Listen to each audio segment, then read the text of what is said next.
So what's up mga homies? So nandito na naman tayo ngayon sa Notorious Motorsport sa Sukat, Parañaque. So ngayon magba-Valentine's na, no? So syempre kailangan yung kotse nyo astig, kailangan maangas. Maangas din dapat yung tunog. So eto, may bago na naman tayong project. Ang bago natin project, Ford Mustang na EcoBoost. So eto, ginawa natin dito, medyo maingay. So naka-muffler delete tayo.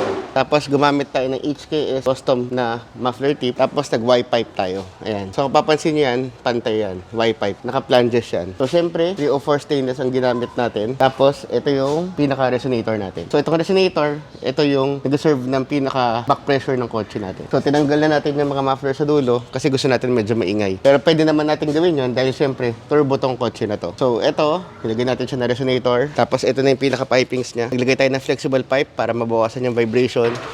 Tapos, ito yung pinaka-down pipe lang. So, ginawa natin 3 inches para mas malakas yung labas galing dun sa makina. So, 3 inch, tapos 2.5 dire-diretso. So, ngayon, pakinggan na natin kung ano magiging tunog ito. So, what's up mga homies? So, ito yung ginawa natin dito. Nilagay natin siya ng 4 inch na air intake na Datatec para dito sa Mustang na to. Tapos, nagtanggal na rin tayo ng catalytic. So, naglagay tayo ng down pipe para dyan sa exhaust system. So, ngayon, pakinggan natin kung ano magiging tunog.